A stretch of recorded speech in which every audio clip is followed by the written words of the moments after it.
Amir, agora em outubro, você foi prestigiar a 31ª Regata Recife Fernando de Noronha. Você chegou a presenciar sinais do vazamento de óleo que tem vitimado a costa do Nordeste? Bom, a gente navegou exatamente na região de maior incidência de avistamentos, observações, só que no mar a gente não vê esse óleo, o que eu considero preocupante, porque provavelmente esse óleo já deve estar submerso, ele deve estar navegando um pouquinho abaixo da superfície, e é exatamente no litoral, quando começa a plataforma continental brasileira, entre 50 e 150 milhas da costa, aí ele vai subindo e ele acaba terminando nas praias. Então é um problema sério, porque ele não é facilmente constatável, localizável, por essa dificuldade. Ele deve ter flutuado no começo da ocorrência, que a gente não sabe se é um naufrágio, se é um acidente de transbordo, alguma coisa desse tipo, e depois, logo em seguida ele vai se tornando pouco rastreável.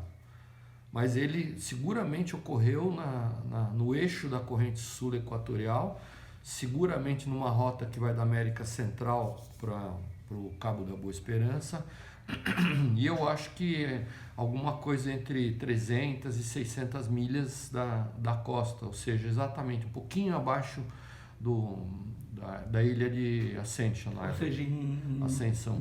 em área internacional, então. Não pode ter sido a menos de 200 milhas da costa, porque provavelmente não haveria mais tempo para ele se bifurcar. A corrente sul equatorial, por volta do paralelo 9, mais ou menos, 9 e 10, ela começa a se bifurcar a umas 300 milhas da costa e se transforma na corrente das Guianas, né? Passa pelo litoral do Ceará, e o outro tramo dela desce e se transforma na corrente do Brasil. Essa descida, essa bifurcação, ela varia de posição entre inverno e verão. No inverno um pouco mais ao sul, no verão um pouco mais ao norte. Bom, Amir, segundo a Universidade Federal do Rio de Janeiro, que inclusive foi contratado pela Marinha, o vazamento de óleo que atinge praticamente toda a costa do Nordeste do Brasil, ele ocorreu a 600 quilômetros de distância, na altura de Alagoas e Sergipe. Que é o paralelo 9 que eu falei. Exato. Você, de certa forma, já falou um pouco sobre isso, mas com a sua experiência, de uma forma assim, bem didática para os nossos ouvintes, como explicar esse espalhamento, essa abrangência toda deste óleo por toda a costa nordestina? É muito simples, é uma corrente oceânica que faz uma curva, contorna um anticiclone do Atlântico Sul e provavelmente não passa entre as ilhas de Santa Helena e Ascensão, e exatamente na altura do paralelo, entre paralelos 8 e 10, que é a latitude mais ou menos de Alagoas, ela se bifurca. Se o óleo tivesse sido solto mais próximo da costa, ele escolheria uma dessas correntes só. Ele não iria, por exemplo, para o litoral do Ceará e do Maranhão. Se tivesse sido na altura do litoral baiano, ou se tivesse sido na altura do litoral do Rio Grande do Norte, por exemplo, a maior parte iria para o tramo norte dessa bifurcação. Então, o que explica é isso, que a corrente sul-equatorial ela se divide na altura do Nordeste brasileiro, entre 8 e 10 de latitude. Bom, a pesquisa da universidade, ela também aponta que o vazamento teria ocorrido em julho. Em setembro, o governo brasileiro disse que já tinha informações sobre o assunto. Você não acha que de junho para cá algo poderia ter sido feito para atenuar esse problema? Uma vez que o óleo se dispersa sobre o mar, que ele submerge lentamente, eu acho que a coleta dele fica muito complexa. Não vejo tecnicamente como solucionar isso. Eu vejo como remediar. Eu vejo que o governo talvez pudesse ter tornado público isso e gerado um alarme, mas na prática os danos eu não sei tecnicamente como poderiam ser evitados. Quando ocorre um vazamento, por exemplo, numa árvore de Natal, numa plataforma de petróleo, ou numa plataforma, ou num caso de naufrágio conhecido e sabido, portador de óleo, aí sim, no instante inicial, é possível usar técnicas de contenção com boias flutuantes, mas na medida em que o óleo começa a se separar em manchas, é muito difícil. Ele se torna ele se torna esparso, e nessa situação não vejo o que poderia ter sido feito. Entendi. Eu falei agora há pouco da tua participação na regata Recife Fernando Noronha. Na ocasião, você, em entrevista à imprensa local, disse, aspas, a gente tem uma consciência muito fluida sobre as questões ambientais e de sustentabilidade. Aí você conclui, a gente tinha que estar preocupado o tempo inteiro. Entendendo que esse agente, você se refere a nós, do Brasil, como encaras o fato de que em abril deste ano o presidente Bolsonaro ter acabado com 2 comitês que integravam o Plano Nacional de Contingência para Incidentes de Poluição por Óleo em Águas, o PNC, que foram instituídos em 2013? No caso das questões ambientais, é um erro muito grande. Quer dizer, o governo tinha que transformar em esforço de guerra e construir uma política de fato militar aí, no sentido contrário, no sentido de se preocupar com questões de sustentabilidade, com diminuição de desflorestamento, desmatamento, e não fazer declarações assim pouco responsáveis em relação a esses assuntos. Então, acho que foi muito infeliz a declaração do ministro. A maioria das declarações, infelizmente, não foram felizes. Amir, entrando em outro assunto agora, você deu 2 voltas ao mundo, tem quase 40 expedições à Antártida.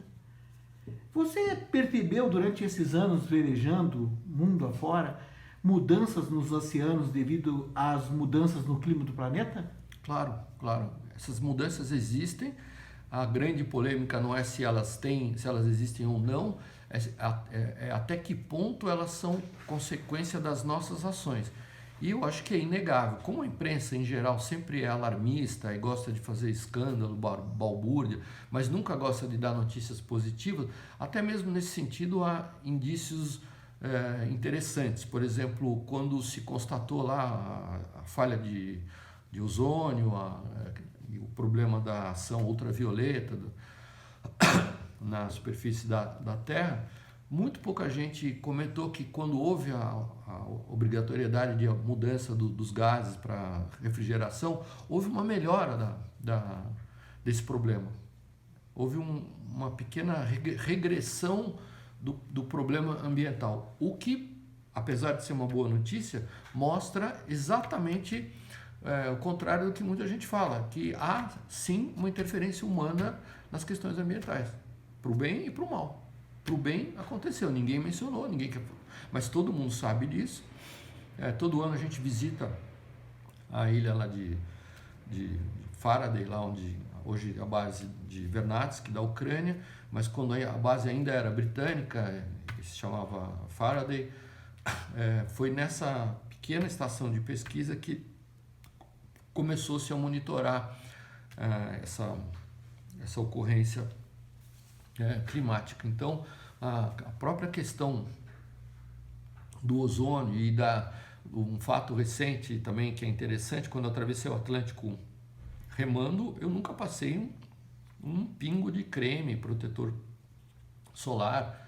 Nos primeiros 10 anos de viagens para a Antártica, jamais eu me protegi do sol, nem óculos escuros, nada. Hoje, se a gente ficar 1 hora no sol na Antártica, a gente corre o risco de terminar numa UTI de algum navio. Quer dizer, é um fato que a ação do sol, a ação dos raios ultravioleta, ela é extremamente violenta hoje e perceptível de um modo como não era 15 anos atrás. 15 anos atrás, não estou falando de 150. Então, há sim uma interferência da ação humana nesse problema do aquecimento. Outro exemplo interessante, para não ficar falando do aquecimento, porque se fala muita bobagem, as universidades falam bobagem, os pesquisadores não têm, porque tem o gelo está recuando. Não, o gelo está aumentando. Está aumentando.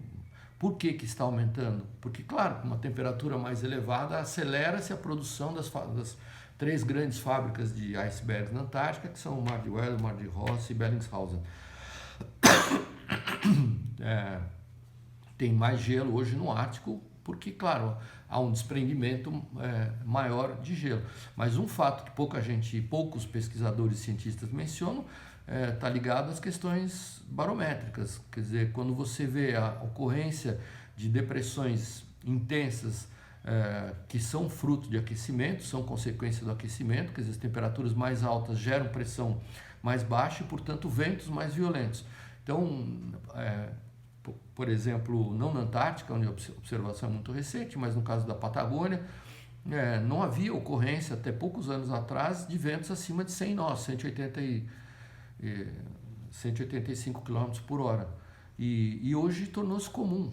Então, hoje é comum nas Falklands, na Ilha dos Estados, no Canal de Beagle, no Canal de Magalhães, em toda a região da Terra do Fogo, onde a pressão da cordilheira no término geográfico da América do Sul faz com que se concentrem as depressões, quer dizer, ali as depressões se concentram e se aceleram. Por isso que o clima ali na região é um clima mais duro. A ocorrência de ventos fora das estatísticas convencionais dos últimos 2 séculos aumentou dramaticamente. Você já tem 40 viagens, tá louco, eu tenho medo da próxima. Porque provavelmente a gente vai enfrentar ventos que nunca houve antes. Antes era fácil. Hoje não, hoje a gente está sujeito a pegar ocorrências eólicas ali perigosas. Com toda a tua experiência, você tem mais medo hoje. Porque as condições estão piorando. Quer dizer, essas ocorrências de súbito aquecimento, baixas pressões muito fortes, geram ventos terríveis. Bom, para finalizar, hoje, nos Estados Unidos e no Brasil, nós temos governantes que dizem que o aquecimento global é uma falácia. Não representa a realidade. O que ele afirmou é totalmente inadequado. Assim. Acho que ministros e dirigentes, presidentes de países deveriam tomar mais cuidado quando associam a questões políticas eventos que são um fato. Que fundo de verdade você diz que encontrou nessa fala do ministro? Politicamente falando, existe por parte do mundo esquerdista, existe um hábito de associar, demonizar questões, culpar, de aplicar a culpa que ensejam opiniões desbaratadas de um Trump, por exemplo, e dizer que não, essa questão do aquecimento é uma invenção marxista. Então, eu acho que, de certa maneira, eles dão pano para a manga para sofrer esse tipo de acusação, mas um governo não pode endossar esse fato como verdade, de modo nenhum. Nós estamos vivendo tempos estranhos, né? Tem gente, um tempo de polarização excessiva, onde sempre se associam certos eventos a ramos políticos, abraços políticos, de uma forma irresponsável. Não é responsável fazer uma afirmação dessa. Temos gente, inclusive no Brasil, que acredita que a Terra é plana. Pois não é pouca. A gente recebe cartas aqui e mensagens extremamente agressivas, mas enfim, nós temos 40%, 50% da população analfabeta. O que quer dizer ter 15% dos brasileiros, 30 milhões de brasileiros acreditam que a Terra é plana? Infelizmente, eu vou decepcionar eles, vou afirmar que são ignorantes e picaretas ao mesmo tempo. Eu adoraria que a Terra fosse plana. Adoraria ir na beira da mesa, sentar com as perninhas, ficar balançando os pés e olhar para o universo. Mas eu fui lá e vi que não é. Os satélites que eu uso são satélites que estão em órbita. Como é que se orbita um satélite sobre um tampo de mesa redondo? É tão irresponsável e que é cômica Você falou agora em cartas agressivas que recebe, mas como assim? Que tipo de cartas agressivas você recebe? Tem um cara na internet que ficou falando que o Amir Klink é uma fraude, como a Terra é plana, ele não fez volta ao mundo nenhuma, ele fez um círculo. Bom, então eu fiz um círculo que nenhum descendente desse cretino vai na vida fazer. Você tá brincando. O cara Não existe volta ao mundo. O Amir Klink é uma fraude. Ele insiste em falar que é uma fraude. Porque a Terra é plana, para ele. Para ele a Terra é plana, então não tem como eu ter feito uma volta. Bom, eu não fui lá, eu não achei a beira.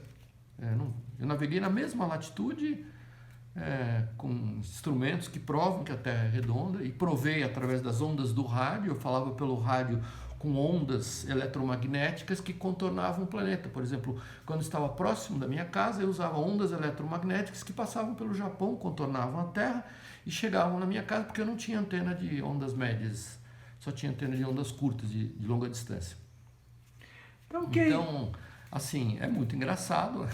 O Brasil é um país engraçado e eu acho que esse é o desafio. Quer dizer, nós temos ainda um contingente único no mundo para educar, para alfabetizar. Primeiro nós temos que alfabetizar.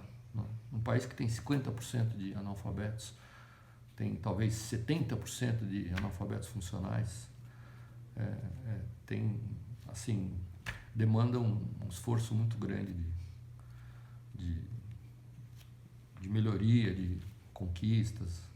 Então é natural que haja essas tendências, mas que é engraçado, é bem engraçado. Eu poderia elencar aqui umas 200 provas sobre o quanto a Terra é redonda, os eclipses, enfim, as fotos dos astronautas, as minhas filhas têm uma teoria muito interessante sobre essa questão do terraplanismo, né?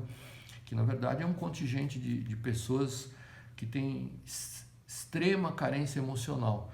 Então eles abraçam uma causa altamente polêmica, que vai ser duramente atacada, para se sentirem apoiados uns aos outros. Então, na verdade, é um movimento de pessoas carentes que se ajudam umas às outras, que precisam se apoiar, e a tese faz sentido, porque eu reparei que as pessoas são muito agressivas, eles querem ser atacados para se abraçarem. Nós temos que defender o nosso credo da Terra plana. É uma teoria que é coerente.